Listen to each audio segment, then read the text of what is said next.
Welcome, everyone. Thank you for being here. Before we dive into a little bit more detailed introductions, I kind of wanted to set the scene and let you know what brought this wild variety group of people on the stage here. So, I'm the head of operations at Playing for the Planet, which is an initiative facilitated by the UN Environment Programme. Our mission is twofold. On the one hand side, we activate players globally to protect and restore our planet. And on the other hand, we work with the video games industry to decarbonize the industry as fast as possible. And essentially what we are is it's an alliance of different companies that are active in the video games industry. And this is where Celia from SYBO Games joined us. SYBO Games was one of the founding studios that set up Playing for the Planet in 2019. So that's how we got together. Then Games for Change is actually another one of our members. And every year, Games for Change organizes a student challenge. And that is how we got all the students on stage here. And in our mission, where we focus on activating players globally to protect and restore our planet, every year we host the Green Game Jam. Then the Green Game Jam focuses on live games that already have an audience, like Subway Surfers, and we challenge these developers to implement content in the game to teach their players about nature and the environment. And last year, the theme was reefs and rainforest. And that same theme is what the students that participated in the student challenge had the option to develop their game around. So everybody on this stage here is now also a reef and a rainforest expert. And so this is kind of how we got here together. And in this panel, we're going to talk a little bit about our journey in developing these games and these activations, and what kind of like sparked us to do this type of work. Any surprises that we learned along the way about these ecosystems and ourselves maybe as well. And then what's next for us on this agenda. And I thought the best way to introduce everybody is probably through showcasing a short video of everyone's games. So we're gonna kick off with game number 1. I hope.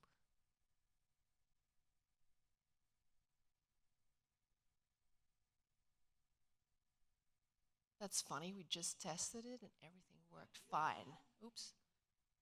Ooh. Oh no. That's sad. Can we refresh this or? Sorry.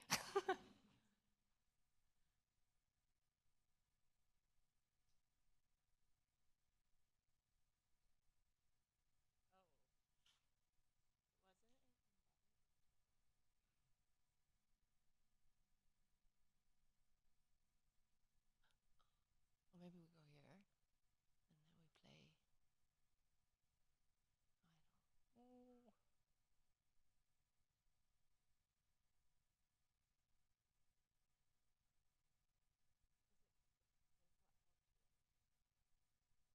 No, but it just worked. Okay, maybe what we do instead is... this video works. We start with video 2.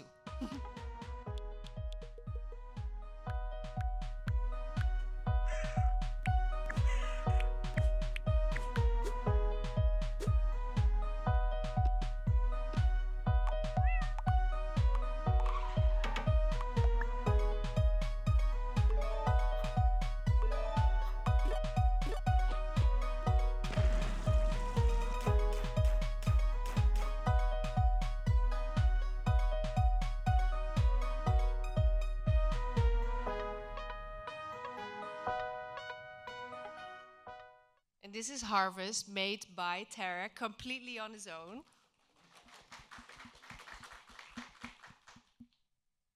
And then we'll give this another try.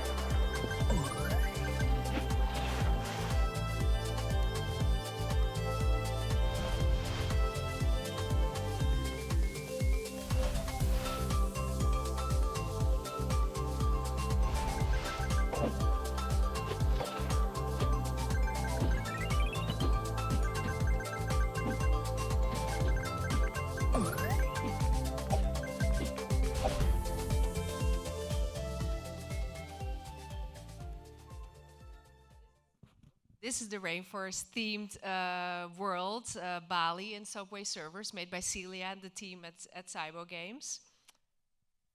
Yeah. And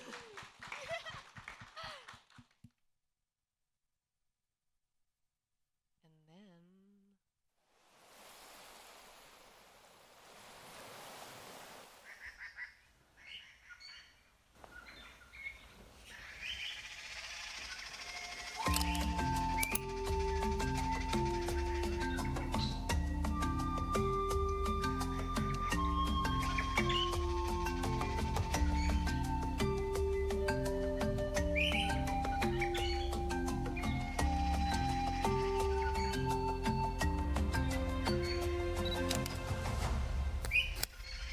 Every generation inherits a world it thinks is normal. It is only when we look back that we realize what we have lost. And that was Shifting Baseline, made by Ruofan and Finn.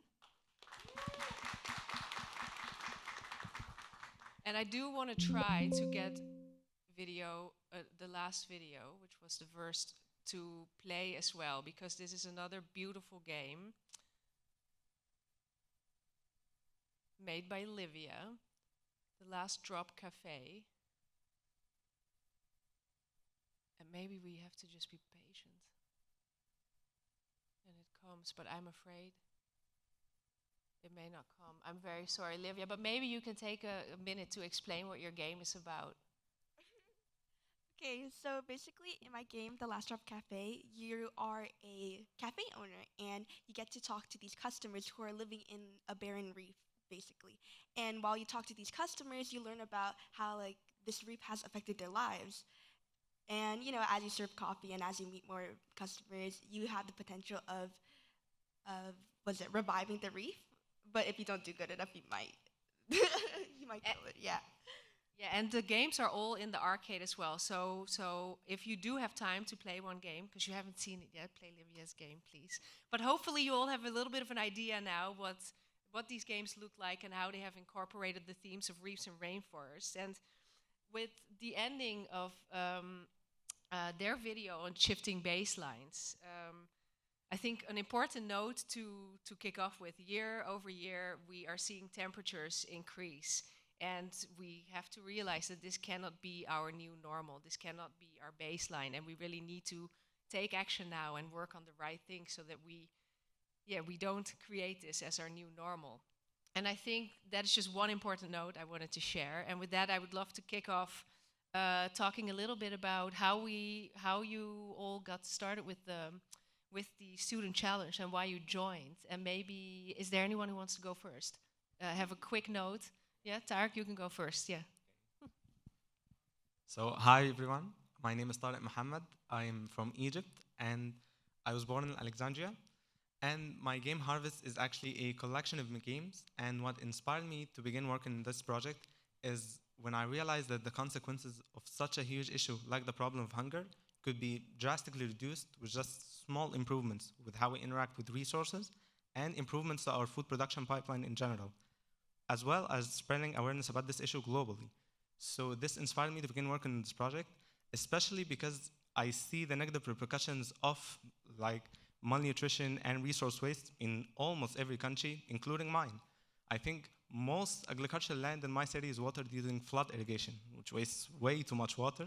So that inspired me to begin working on this project. And I was super inspired when I read about the Games for Change, because I was looking for a competition that was more than just you submit a game and then you see the ratings of player.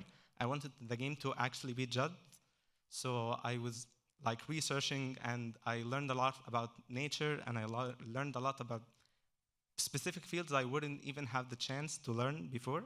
So that made me super excited to join Games for Change, even though I was a bit late. I started 2 weeks after the submissions, but it's fine. At the end, I was glad to finally be part of this. Thank you. And Finn, could you share a little bit about what got you two into the student challenge? Yes, so both of us were actually more coming from a programming challenge. We were looking for something to do together, and we found this game jam and thought it's a really nice thing that you not only, as Tarek said, you don't only make a game, you also like have a really important message with it, which I think is quite nice, opposed to like just making a game about something that you like just find randomly.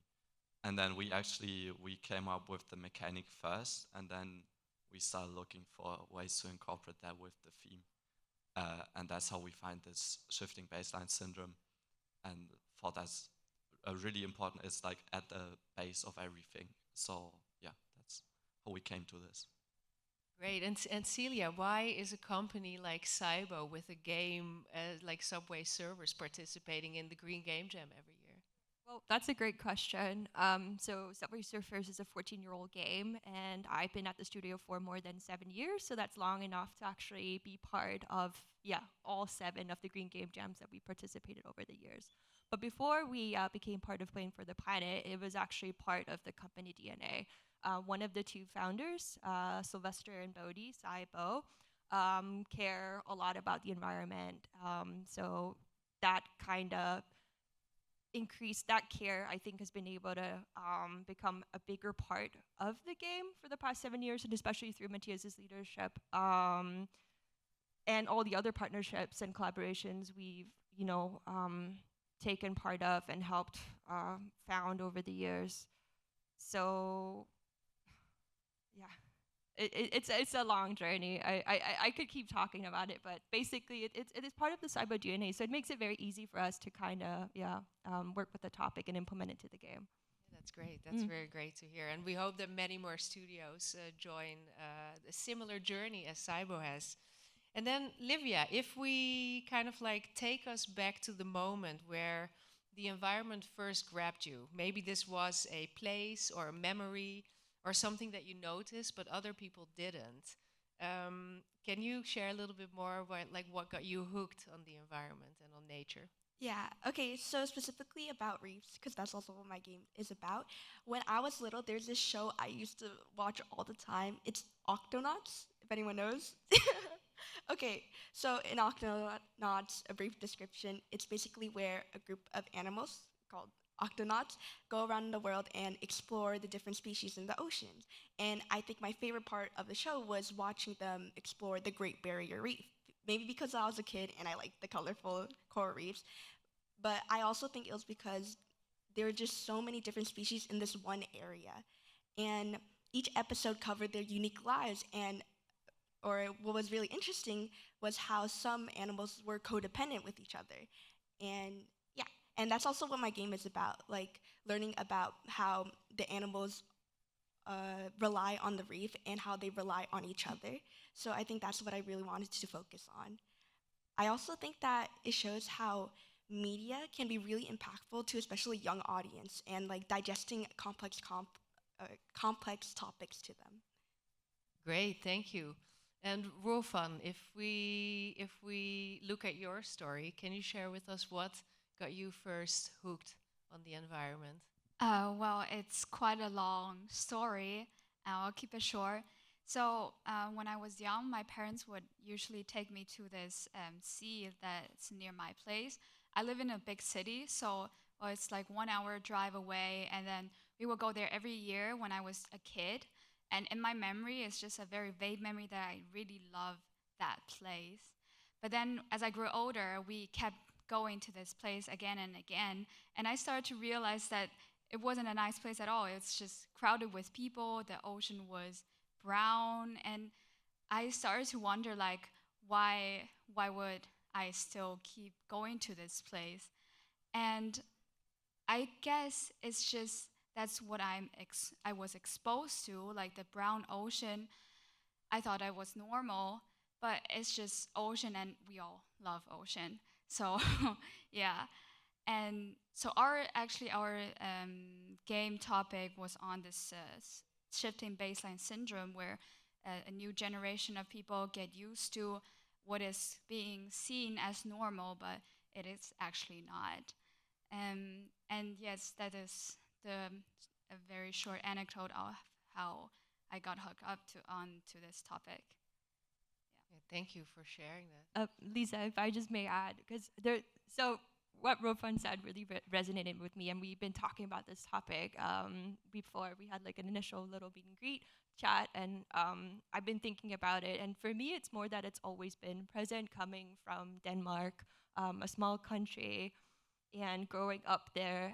I've been like exposed to nature, and most of it is pretty clean. It's beautiful. It's a pretty nice country. But then the work that I've been doing at SYBO has kind of brought awareness to, you know, what is happening around the world, and then also how, you know, proximity plays into that, and that the absence of it that I haven't really, grown up with, and how that is present in your lives, being part of like a slightly younger generation than the one I am from. So it wasn't until much later in life that I started kind of, becoming aware of it. And I think a lot of like the time that I spent outside of work has been influenced by the work that I do at SYBO with Playing for the Planet, also Sustainable Games Alliance and things like that, which has made me care even more about the environment and the work that we're able to do together. And I just find the four of them incredibly inspiring. So it's more of a personal one. And I think now that we know a little bit about what got everybody into this type of work, when we take part in a competition or when we work with a live game, I keep forgetting the number, how many daily active users Subway Surfers has, there are constraints that we need to work with. And within these constraints, maybe Celia, because I think for you working for a commercial organization, the constraints are going to be much bigger, probably. Like, what are some of the details that you fought the hardest for to protect in building this type of content for your players? So like I said before, it's part of the company DNA, but Subway Surfers is we run a new update every 3 weeks. We have teams working every week on new content. Artists meet and brainstorm. Product need to ship new features. So it's about finding the right balance between all the different things that we're looking to bring to our players. And then whenever the Green Game Jam comes around, prioritizing that in a way that's meaningful to our audience. So I think that our superpower is awareness. So one thing that I always make sure that we are able to bring is as much attention, eyeballs around the activation, so that the placement is right there from the get-go. You download the game, the latest update, which in this case was World Tour Bali, and you're able to learn more about how you can contribute. In this case, it was for fundraising. So there was this mailbox message that would take players to the bundle that they could then go and unlock pretty seamlessly, and in that way donate. And then the name of the bundle as well. This might seem quite simple, but I think it's important that we are pretty clear about who we're working with. So we teamed up with the Rainforest Alliance, so the name of the bundle was the Rainforest Alliance bundle, and that's because we have such a global community. We have people from all over the world, and we're also trying to teach them and familiarize them with the different organizations that we work with in order to keep things transparent. The challenge is just finding the right moment alongside all the other content that we do in our roadmap. So as kind of like a representative, or I spend a lot of time around this work. Besides that, I also, we have our community managers and our social media channels, and I have a wonderful player experience team. I'm a head of player experience, by the way, at SYBO. But my team run all of our channels beautifully, so it's having the conversation with them so they understand the goal of the activation, and they can also help communicate that on our channels. So over the years, we've had a lot of viral moments, and I think we've learned to strike the right balance between entertainment, viral, brain rot content, and then at the same time also getting this kind of message out to your players. And some of the the comments we saw this year were quite cool. Like, people were up for unlocking the content or the bundle, even though they had some of the characters, because they were quite surprised to see that we were taking part of it in a positive way, and that the way that we served it to them was an authentic way. I'll keep it at that. Yeah, great. And I think if there are game developers with live games out there in the room, we're doing a topic table right after this as well, so where we can share more. How about you, Livia? You have created the game also completely by yourself. What were some of the details that you fought the hardest to protect? The details? Well, I think Okay, because I myself don't have that much experience coding and programming, I really wanted to emphasize story and especially the visuals. I think we got to play like a little bit of the or of my game, but as you progress, you know, the reef starts look goes from like looking like muted and kind of a little bit dead to a lot more colorful with a lot more different plants and like animals within. So I think that's what one of my main goals was to do, like visually represent this transformation. Yeah, that sounds great. And I think that's very important as well, because we like to talk a lot about the head and the heart. And when we talk about carbon emissions, it's mostly the head. But in the end, we need to grab people by the heart so that they care. And because if you don't care, then I think that's kind of where the whole story ends. So I think that's great. Tarek, for you, what was a constraint that you were dealing with? Actually, it was not really a constraint. It's more a time constraint, obviously, because I was still in high school and I'm trying to like continue all the exams. We have like almost an exam every day, so it's kind of an issue.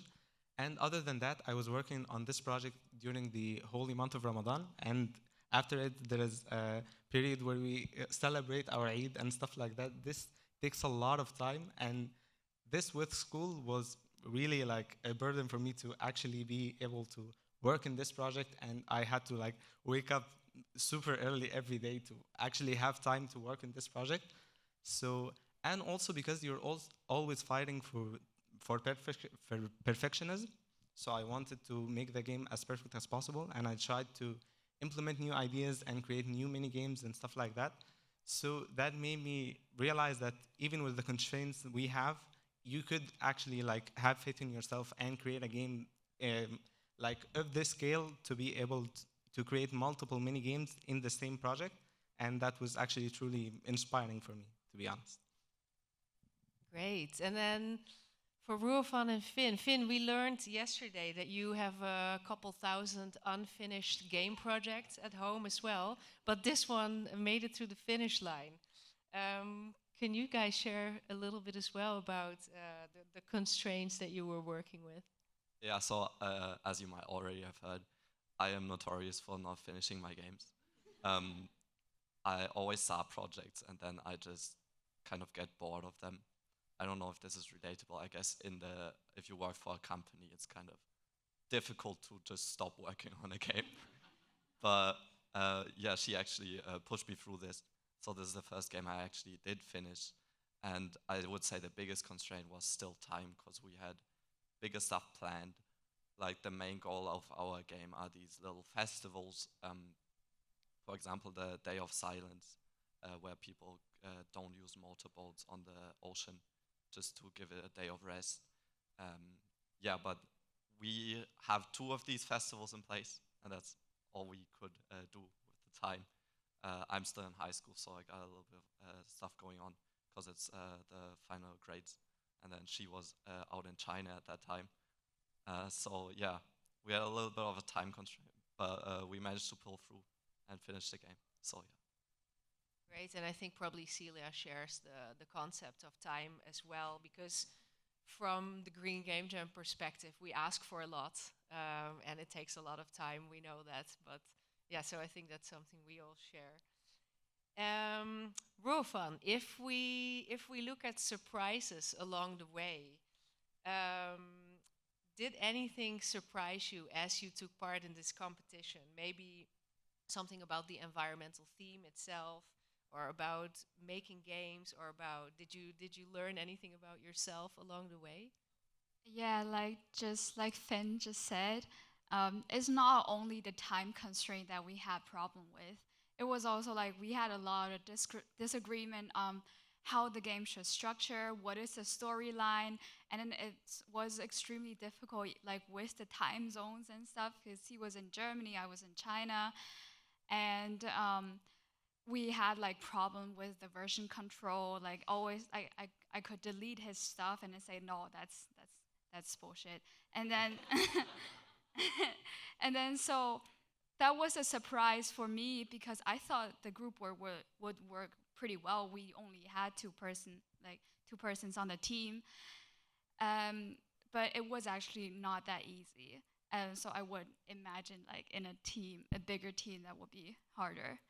And the other surprise that surprised me was like, we had like two games actually. Like the first game was unfinished, like, because the first one we were trying to teach the players about the corals. Like, we have this mechanism, and then we take pictures of the corals, and the players have to identify what kind of coral is it and why is it, and what factor caused it to bleach.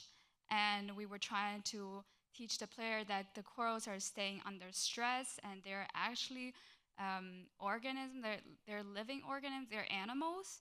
And then we were trying to like get this through the player, but we find it very hard, and it's kind of it's difficult to keep the game enjoyable to play. So we have to change it to another one, like to just send a message instead of getting the topic through. And I guess the third thing that I learned about me is I found it very hard to start. Like I really thought I couldn't do any coding, and then I am more of an art person than a coder, so to say. And so, but Finn's had me started on this project and then taught myself coding. I had a lot of time actually, so I spent like I think a year to learn how to program, and I actually found it quite amusing because before I thought like coding is just very boring. I love math. It's like I'm still a STEM person, but still I just didn't want to enter this world of programming. And then this made me to like take my first step. I guess that's like what surprised me the most. Yeah. Nice, and I think despite the arguments, you are still together on stage, so that's good news. Tarek, did anything surprise you along the way?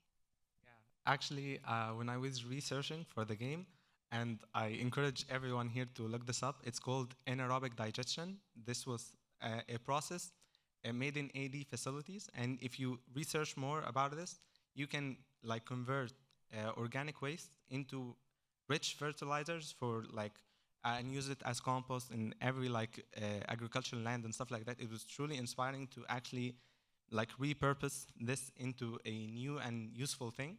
So that actually surprised me about the world itself. And other than that, I was surprised about myself actually, because I had no idea that in this short period of time I can create a big project. If you look at any project I did before Harvest, it's gonna be a small project for a game jam, maybe for GMTK game jams and stuff like that. It was made in 3 days, maybe 4, if this is like a long mini game. And I have never even like thought of the idea of creating a project of this scale. And I was truly inspired to actually get the opportunity to have the judges like look at the game and tell me that this game is actually a good project and stuff like that. I was truly inspired with it. Yani, I was really inspired about this in general. And other than that, I think I was also surprised about a lot of things along the way. I could work on a project by myself. This was a new thing for me because I wanted to like look for a team and then play with them and play test. I found some of my friends play tested the game, but other than that, I was starting to work on this project by myself. So that was actually a surprise for me, to be honest. And Livia, for you? I think similarly, like, I appreciate Games for Change for like pushing me to actually finish something. Because again, I have difficulty with deadlines and finishing projects. But yeah, I think the most surprising thing is like my abilities, like how far I can actually go with the skills I have. Because for the longest time, I was doubting myself and thought, hey, I didn't think I could make it that far. I didn't think my art was good enough. But being able to receive that reward like validated my experiences and skills. Great, thank you. And Celia, did you learn anything new about you or the company, the activations, your players? Well, it surprises me that time and time again, year after year, we're able to come up with a new feature, new content, whether it's bigger ones or smaller ones, again, depending on roadmap. We don't let that get in our way. So there's always a way to get started or to say something or to, about the theme and participate in it, no matter the team or the roadmap. But there, you do need a little bit support, right, from the studio in order to run with whichever idea you have, whether it's a character that fits. In this case, Worlds for Bali fit really well with the Green Game Jam theme, which I was really pleased about. There are different other like cosmetics and things that you can throw in there. So it's looked very different from year to year. And so I guess we keep surprising ourselves, like coming up with new ways. And I think playing for the planet actually has helped us come up with new features and innovate our gameplay in our game, because it's a 14-year-old game. And we're looking to bring back some of the features that we crafted. One that is much similar to the gameplay that Livia has, where you kind of visualize. I think it was a pay-to-plant update, and it took place in New York. And New York was we had it kind of died in a grayish scale, and then you had to board your hoverboard, and then as you surf through the environment, it would change and then become green, and plants would sprout and stuff. And then also the messaging is tricky. But it did surprise me they were able to kind of nail that with their entertainment first type content and still get the message through, because if that's something we're able to repeat, we're able to reach a lot more players on our socials, because we have a lot of like followers on our channels. So the more we can spread the word about the Green Game Jam and get people to go in and check it out, and then if there's a bundle unlock, great. If there's a new feature or event for them to participate, cool. So that's something that's been really challenging, but we're slowly getting there. It's tricky though. Yeah, and I think you guys are an example, I think, in the industry of how to keep things going. When it comes to our next question, maybe we will go to Finn again. Has your participation in the student challenge, building an environmental game, changed how you see the world when it comes to the environment? Yes. My family actually goes on vacation to the Mediterranean Sea pretty often, and there used to be corals there, which I had to research, because nobody knows that there used to be corals there. Because when you go there, you see mainly rocks, a little bit of like very bleached coral, and even the seagrass is not green anymore. But I believe this is pretty recent, because I do remember from my childhood that the seagrass used to be green. And just the fact that I did have to research this shows that it's just that we are shifting our baselines, and that we always have to remember this, that we just forget over generations, and we have to remind ourselves of what the state used to be. And Tarek, do you have anything you can share on this? What changed for you? How you see the world? I'm now a lot more observant to all the food waste that happens around me every day. You feel a sense of responsibility that you have to like tell everyone and like spread awareness about this specific issue. When you learn that you can solve the problem of hunger like drastically if you just improve your household and don't waste food in most cases, even for farming, and don't allow food spoilage and stuff like this. So you actually feel a heavy responsibility on you. But other than this, I think also I learned a lot, because this makes you feel you have to improve your work while you're creating projects. Because when I started Harvest, I was telling you I couldn't even think how to create this project. So this made me learn more about myself, actually. And to be honest, this is a good thing. But at the same time, you also have some constraints, to be honest. And the time constraints, again, are creating an issue. And Livia, you already shared a little bit in the earlier question. Is there anything else when it comes to the environment specifically that made you realize something, or that you now see the world different? I think in general, I've become more conscious to or just like the environment in general, and especially waste, because recently I've taken up thrifting and upcycling things rather than just throwing them away. And I've realized how much, or it's a way, an outlet for my creativity to upcycle things while also preventing waste. And yeah. And I think it's really, really beautiful to see how one competition, one activation may lead to so many other things, and that is actually also the goal that we have with the Green Game Jam, and hopefully through games like Subway Surfers and many other games, this is something that we can inspire in players. And the funny thing is that we often in the video games industry are so focused on the numbers. What is the impact? What did we measure? What is the ROI? But these things and these conversations, we need more of those, because we cannot measure how this has changed, but we can talk about it. So hopefully that is also something that all of you in the room will take away and start to think a little bit about food waste because of what Tarek shared, and different topics as well. I think we are almost coming to an end. We have all these beautiful games, and I hope that all of you realize that no matter how tough it is right now in the video games industry, that there definitely still is a place to do good for the planet or for any other cause, so to say.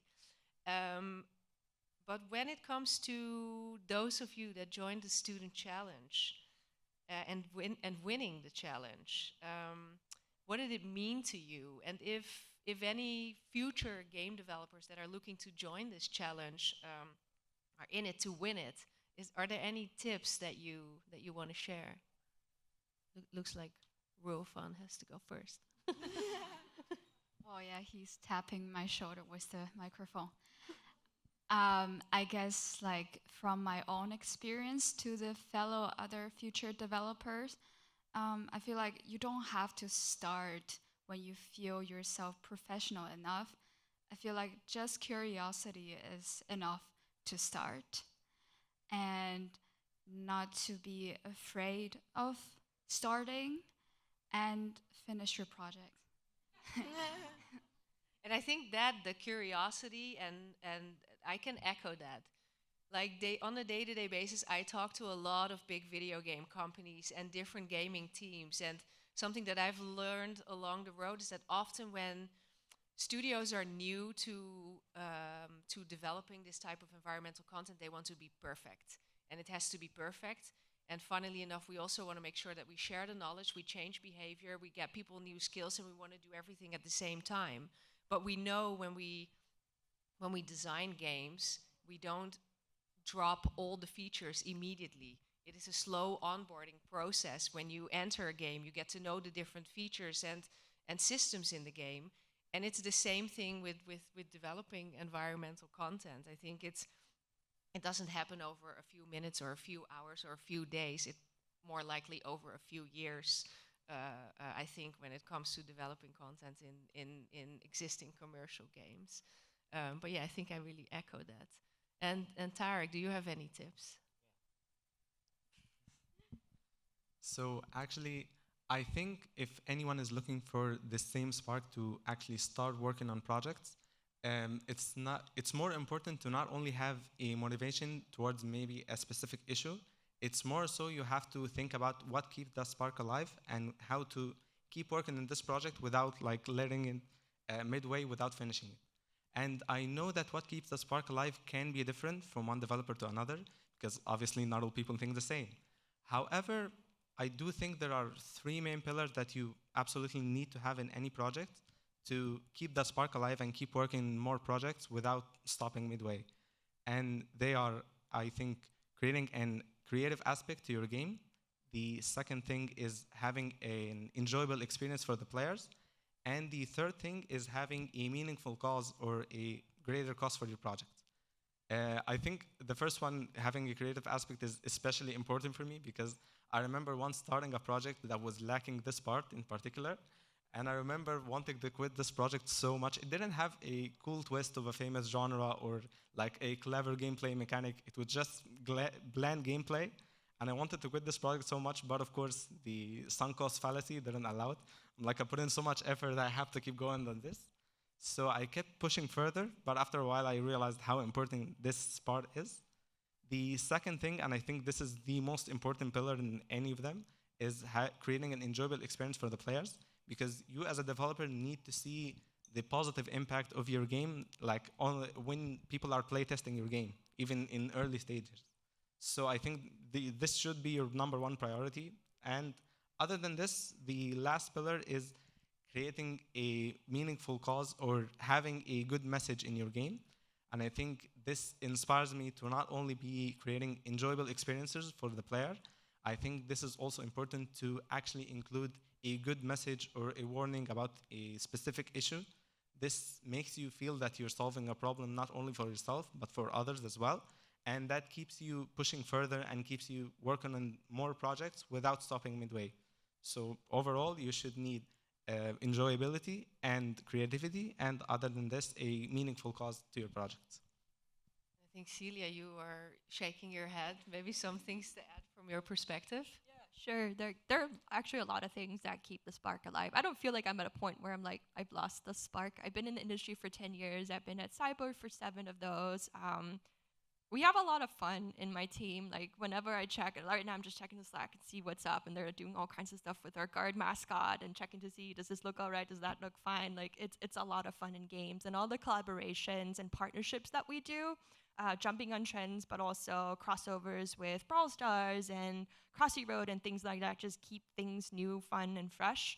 Another thing is events and all the wonderful people who attend these events and festivals year round. Being able to discuss these topics and share our work together is very meaningful to me. There's a couple of people at the studio who work with us on like a daily, weekly basis, but being able to connect around this, especially around community management in my case and social media, is really meaningful. So I'm very thankful for all the talented and kind people who take the time to do the work that we all need to do together. And then lastly, like again, these guys, I happen to do, I'm a juror for Games of Change, just because I think it's really fun to get to play these games, and I'm always like, kind of like flabbergasted. I don't use that word a lot, that just comes to mind, by like the amount of like creativity and just care that are put into these games is pretty incredible. Livia, do you have 1, 2, or 3 golden tips from your end as well? I think it's always good to like shoot for the stars, because especially for my game, like I had like crazy ideas in mind that I wanted to, put into the game, but because of the time constraint and also because I'm just one person, I couldn't like achieve them all. But because I had this goal of thinking, wow, I want to develop this game into something I'm proud of, I just kept on going and going. Yeah. Finn, do you have one last tip for us, or has everything been covered?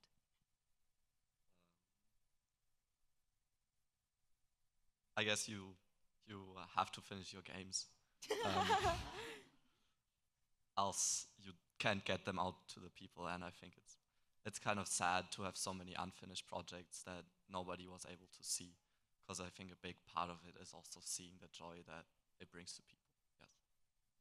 Yeah, nice. Thank you all for sharing all those great insights. And for me personally, it's been really great to get to know all of you, to get to know your games, and to get to know the motivation, thoughts, and ideas behind those. And I think we often talk with the team at Games for Change, as well as the Global Game Jam, about how can we connect all the work that we do, that we don't need more organizations to do the same thing, and how can we find a way to show everybody that loves video games, that works in a video game company, that wants to try something new with video games, that there is a space to focus on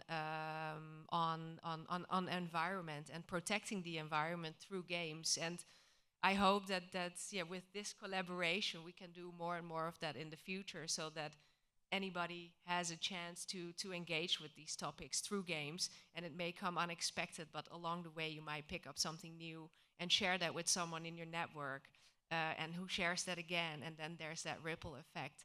Because in the end, we all need to do a little bit ourselves, what we can, and when all of us do that and collaborate on these things, that's how we get there, I think. So with that,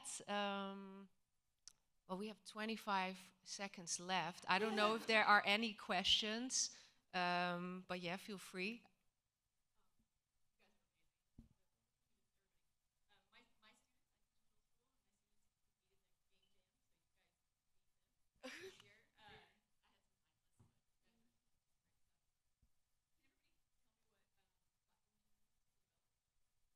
Yeah, so I use Unity and Yeah. Unity. Me too. Yeah. Us too. Yeah. Any I'm in Yeah. All of us are except her. She's in university. I just finished. Yeah.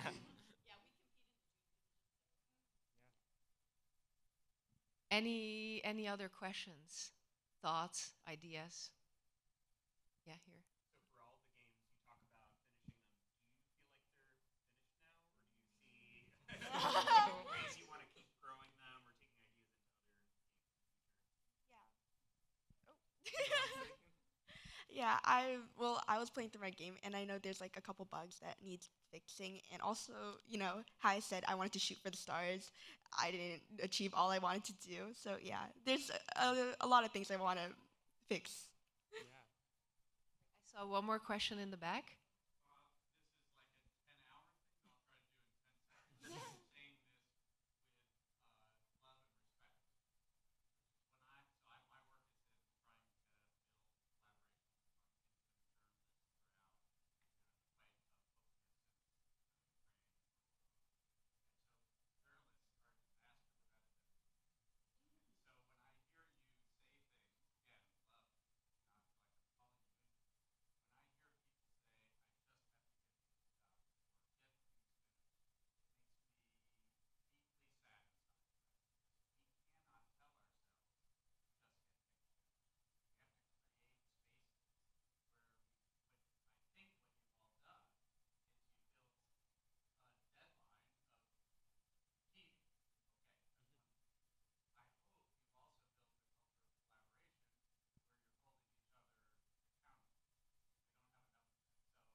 I think in Playing for the Planet, we hold each other accountable because it's a membership organization where if you're not doing the thing that you told us you were going to do, then goodbye. Then we have to say goodbye to each other, and hopefully, because none of us knew each other before, but maybe we will hold each other accountable to fix those bugs and to add those updates and to add more levels. But yeah, thank you. Thanks everyone for being here, and I hope you have a nice rest of the day.